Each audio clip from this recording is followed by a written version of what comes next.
Je disais tout à l'heure, la foi n'est pas un baume, c'est pas une pommade sur nos douleurs. Le croyant, affronté à l'épreuve, n'est pas un délivré de l'épreuve comme ça, et pas de baguette magique, et deux, quelquefois, il est éprouvé dans sa foi même. Est-ce que je ne me suis pas trompé? Ce Dieu que je croyais si proche, et qui est tellement silencieux certains jours, et ce Dieu que je croyais si proche des croyants, c'est pas possible qu'il laisse faire tout ça. Et là, je vous livre deux cris. Oui, la phrase du Vignoble tout à l'heure y est, celle que je vais vous dire tout de suite y est aussi, donc écoutez-la. Je l'ai lue dans un livre il y a très très très longtemps, mais elle est restée dans ma mémoire. J'ai vérifié la provenance. C'était dans le livre d'André Frossard, il n'y a pas 30 ans, si c'est pas 40, qui s'appelait « Dieu existe, je l'ai rencontré ». Je n'ai retenu qu'une phrase de ce livre. Je l'ai mis en exergue du mien, parce qu'il me semble que c'est tellement...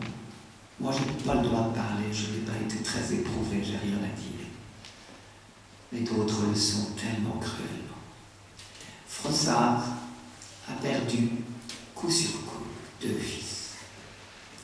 Il écrit cette phrase. « 2 fois, j'ai pris le chemin du cimetière de province, cherchant dans l'horreur le souvenir de la miséricorde. Incapable de révolte, exclu des refuges du doute, de qui douterais-je, sinon de moi-même? J'ai vécu avec ce fer dans la poitrine et sachant que Dieu est amour. » C'est pour ça que je parle de croyants écartelés. Cette conviction que Dieu est amour ne l'a pas quitté. Et ce poignard dans la poitrine, et j'en connais des gens qui en ce moment vivent avec des poignards dans la poitrine. Et il y a 2 ans, j'avais un groupe sur Jean.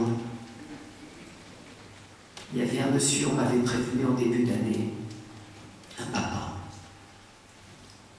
2 de ses fils s'étaient suicidés. Il a commencé, c'était toute une année de travail sur le livre de Job, il a commencé dans une révolte effroyable. Heureusement, si j'ose dire, le livre de Job est fait pour calmer, pour déculpabiliser, pas calmer, déculpabiliser nos révoltes et leur permettre de se dire « Heureusement, merci ». Autre phrase sur ce sujet, j'ai eu la chance.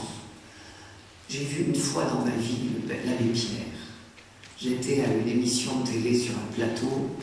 Rassurez-vous, on ne m'a pas donné la parole. Ça n'intéressait personne. Mais moi, je n'ai pas perdu mon temps. C'était à l'occasion de l'anniversaire du tsunami, il y a quelques années, de l'incroyable tsunami en Indonésie.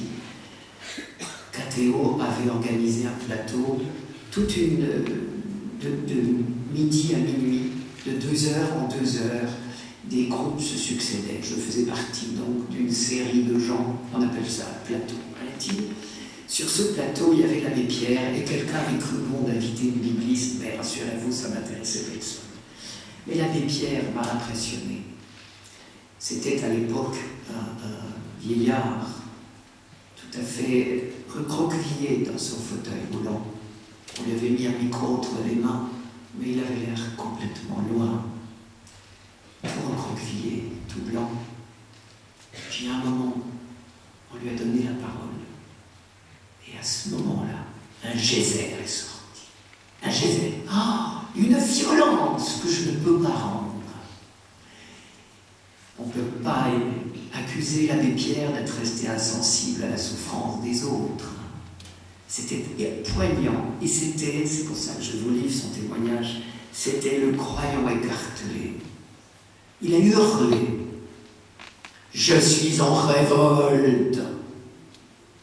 Et il a brodé sur le thème « Depuis des milliards d'années, des milliards d'hommes souffrent, mais quand est-ce que ça va s'arrêter ?»